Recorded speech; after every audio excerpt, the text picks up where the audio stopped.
Dans l'épreuve du monologue suivi, le document fourni peut parfois semer le doute. Il décrit un sujet d'actualité parfois caché par des exemples. Alors pour éviter de se perdre dans les détails, il faut toujours garder en tête la fonction principale du texte dans cet exercice. Le texte vous aidera à identifier les deux côtés d'un thème d'actualité. Après la lecture, posez-vous systématiquement deux questions. Pourquoi ce thème est-il pertinent aujourd'hui? Et quelles sont les deux perspectives opposées que ce texte met en lumière? Parfois, le titre vous donne déjà une piste, parfois pas du tout. Alors, dans tous les cas, c'est à vous de dégager la question centrale cachée, celle qui va structurer tout votre discours. Je vais vous montrer comment le faire avec un texte d'un sujet assez particulier, différent de ce qu'on voit d'habitude. Chronique d'un village en mouvement. Depuis quelques années, plusieurs communes rurales ont entrepris de remettre à l'honneur des célébrations que l'on croyait définitivement rangées dans les archives municipales. Cette renaissance n'a rien d'un simple copier-coller du passé. Les défilés se transforment en spectacles hybrides mêlant musique électronique et costumes d'époque. Les recettes ancestrales sont réinterprétées par de jeunes chefs et les anciens rituels sont présentés dans des ateliers où l'on explique leurs fonctions d'autrefois, souvent inconnues des participants eux-mêmes.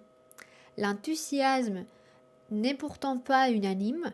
Certains habitants saluent cette dynamique comme un moyen de renouer avec un sentiment d'unité et de transmettre un héritage qui risquait de disparaître.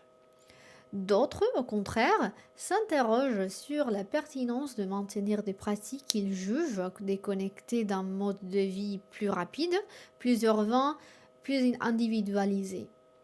Face à eux, les organisateurs défendent une idée simple.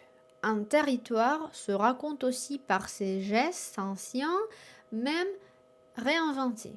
Mais dans quelle mesure ce rituel révisité parle-t-il encore à la population actuelle?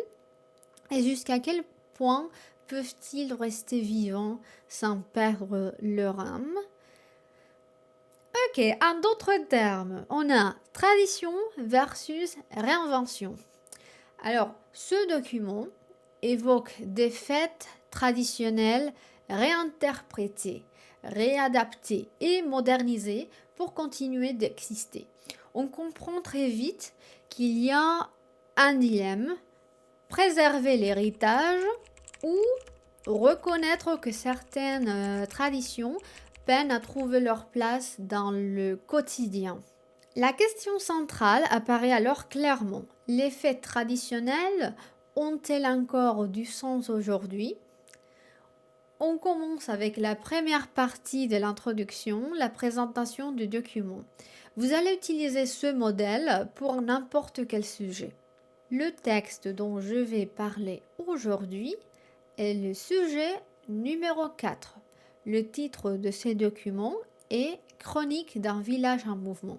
Il s'agit d'un article publié sur le site de conversation.com. Le thème principal porte sur les fêtes rurales et sur la manière dont certaines communes tentent de les réinventer pour éviter leur disparition. À partir de ce document, je vais mettre en évidence des arguments positifs et négatifs afin de répondre à la problématique suivante. Les fêtes traditionnelles ont-elles encore du sens aujourd'hui? Parfait. Ensuite, on présente le contexte. On utilise un connecteur comme de nos jours, aujourd'hui ou actuellement.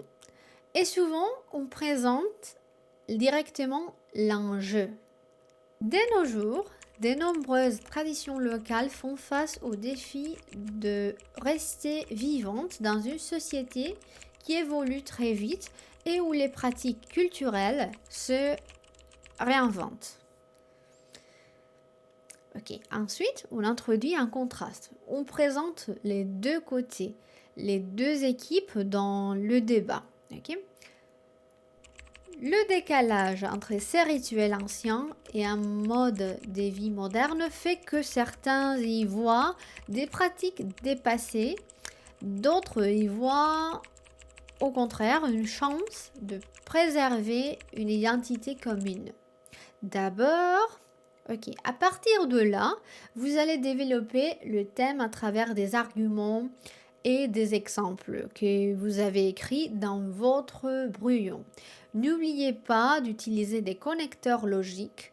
Et si vous vivez en Espagne et vous voulez préparer le DELF avec moi, en ligne, vous pouvez remplir le formulaire que je vous ai laissé dans la description. Je reviendrai vers vous personnellement pour vous expliquer comment on peut travailler ensemble. Et bien sûr, n'oubliez pas de vous abonner à la chaîne. C'est grâce à votre soutien que je peux toucher chaque jour davantage de personnes, des étudiants qui veulent travailler et progresser en français.